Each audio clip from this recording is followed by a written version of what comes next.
want to find out how to finally stop your mind overthinking and problem solving in the middle of the night, stopping you to be able to fall back into sleep again, and this happens continuously night after night, then this video is for you.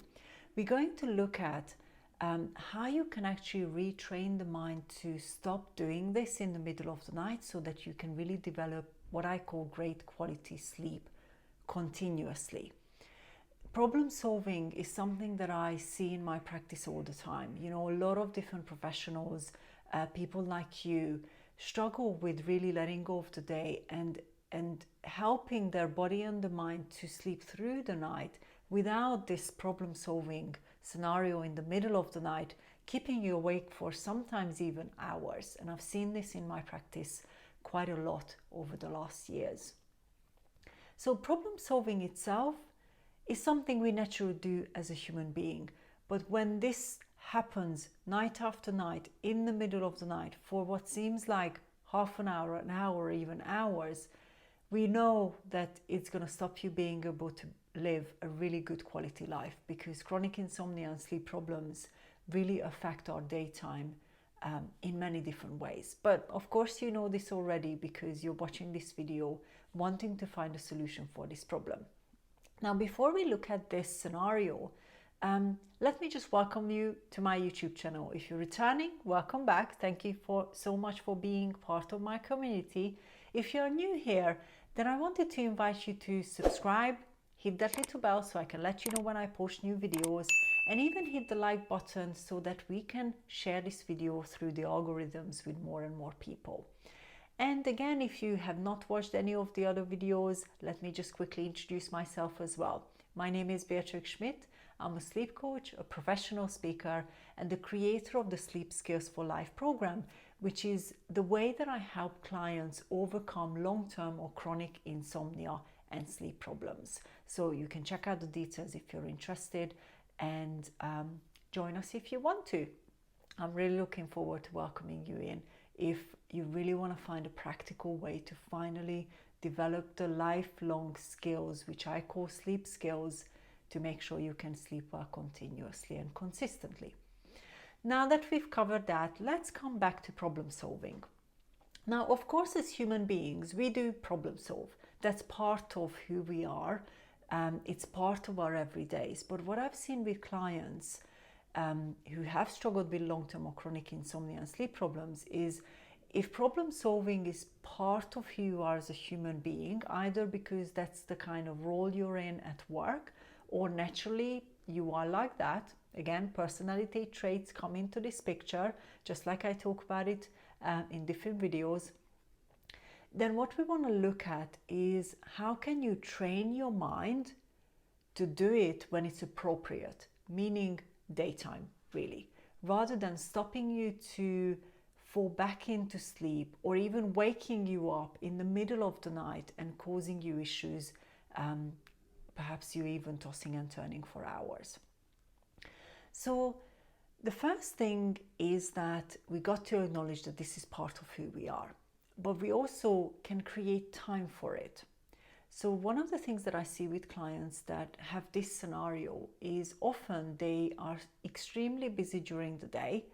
They have lots of different things going on, and they don't really have time to fully look at the things that bother them, meaning problems, and have time to actually look at solutions.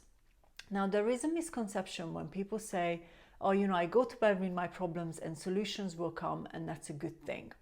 Where I see this is that can actually be the one that drives this habit, because you're setting the intentions as you're going to bed, in almost instructing your mind to say, right, go ahead and find solutions for this. And why are we then surprised if you're waking up in the middle of the night and that's when those solutions come in? What we want to do is we want to help the mind and train the mind to let it go. And remember, in our sleep, we still process, so the mind is still going to be ticking over and looking at filing things and so on. But it's not about then creating the solutions and waking you up with those solutions. It's putting it to bed and making sure that you let your problems go so that you can then sleep through the night and wake up refreshed in the morning, and that's when you would remember your solutions maybe. So that's the first step, is acknowledging what problems might be swirling around in your head before you go to bed. Because the reason they show up in the middle of the night is because you haven't let them go. And that's a really important part. Now, this isn't about spending the last half an hour in your evening looking at what problems you might have, because that tends to then stop people falling asleep and can cause even other sleep problems, but creating time earlier in the day. Often what I suggest with to my clients is, let's say at the end of the workday, you sit for 5-10 minutes and actually really let go or write down the problems you might have, maybe even look at some of the solutions, but really instruct your mind to let them go. And it can. This is something that is often a habit you either developed or did not develop.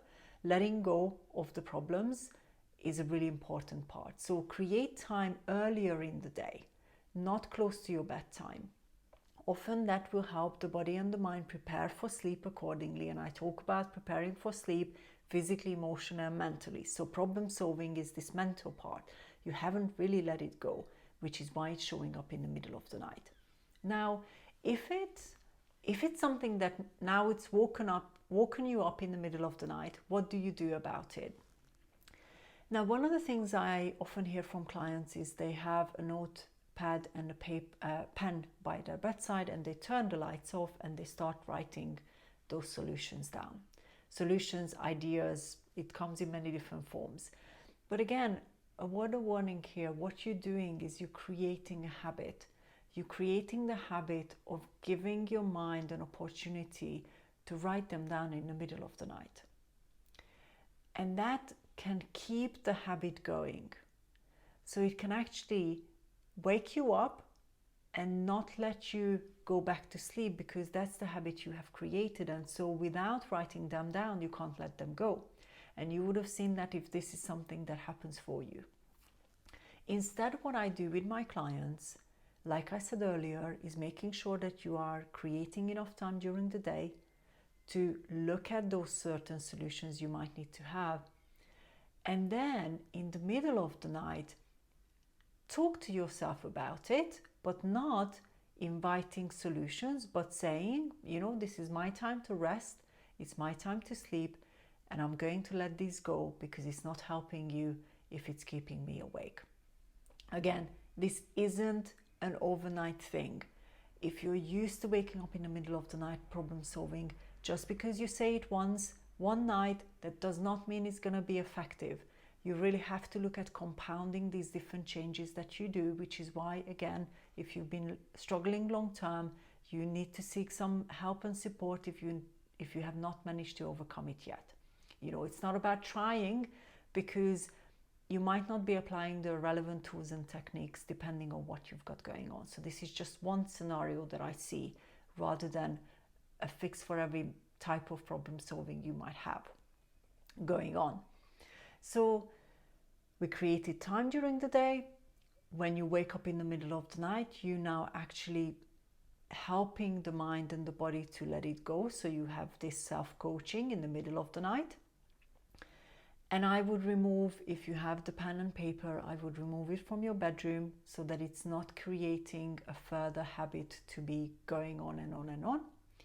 And then another thing that comes into this picture that I often talk about is you might get frustrated because now your mind has woken you up and you don't yet have the skills of being able to fall back into sleep again, and now frustration comes. So often with clients, what happens is problem solving is followed by the frustration of not being able to fall back into sleep again. It could be that maybe you're talking to yourself negatively, or it could be that actually that real frustration physically wakes you up as well. When we experience certain emotions, it will come with physicalities. When you are frustrated, you are not restful. So you have less of a chance of falling back into sleep again. So in the middle of the night, if you are feeling this frustration raise up because of this problem solving, then what I would suggest is really talk to yourself nicely. Be kind, compassionate, and talk to yourself about the fact that, yes, maybe my mind is coming up with these things because they bother me, but the night time is for rest and sleep. And that's okay. It's okay that you're not going to come up with a solution. And you got to trust yourself that actually you will be able to solve the problem the next day.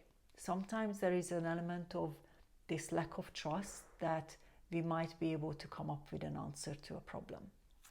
So this is where those layers of emotions can show up in the middle of the night as well. So now that you've managed to keep calm and you are actually just helping yourself to relax, sleep will then come later on.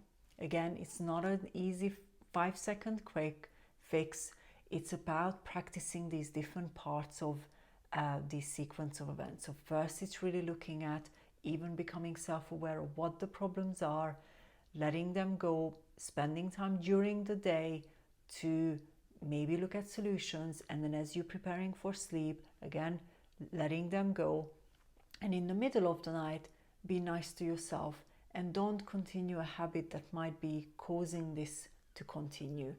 For example, the note-taking, as I mentioned. So these are very effective, but only if you consistently work at them. If you're a problem-solving type person and you might actually have a job role that evolves around this as well, that means you have trained your mind to do it and it's part of who you are. So look at it as a training process to shift this to another place. Because otherwise, just because you apply this once, it does not mean you're going to have a long-term result.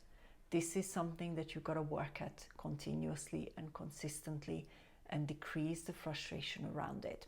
So if you want to maybe look at this in a different way and get support with it, feel free to reach out. Problem solving is one of the things that often keep people awake. And there's many different layers to problem solving and why you might be doing it. So I always look at cause and effect. Why has it started? Why is it still there? And what we can or how we can replace that perhaps negative habit that you have formed over time. So feel free to reach out. I'm very happy to support you with it through either my group program or you can pop a comment below as well, but obviously depends on what's the extent of the sleep problem you have. If it's long-term, chronic, then there are many different layers to this, additionally to the problem solving. So I hope that this has helped you. Again, this is just a few steps that you can take to really overcome this nighttime issue, but it starts with the daytime. If you don't sort out the daytime and you don't have enough time to problem solve, this will continue happening in the middle of the night because your brain is giving you answers and giving you or processing. Therefore, that's when it comes up in the middle of the night. So it's important to start with the daytime. And the other thing I want to close with when it comes to problem solving is just because you might have this problem solving issue in the middle of the night, it really doesn't mean that you can't overcome it. So persist with a practice that helps you to really untrain this habit and replace it with something new. And really allow the body and the mind to understand that problem solving belongs to your daytime, not your nighttime. Your nighttime needs to be protected through healthy boundaries, through good mindsets as you're heading to bed, through making sure that you're emotionally calm as well and relaxed. All these different things add up to instructing the mind to be able to really relax properly throughout your night and not wake you up perhaps even several times. So I hope this video has helped you. If you liked it, hit the like button below. Let me know in the comments what might be some of the problem-solving things that happened in the past for you, because this is something that a lot of people do struggle with, and what part of this suggestion or set of suggestions I've given you, you are actually going to put in place. Remember, this is about taking action.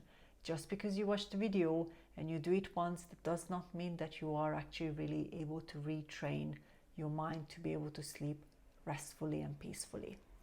There is consistency and persistence when it comes to overcoming long-term sleep problems and insomnia. So thank you very much for watching, and I'm really looking forward to seeing the comments below.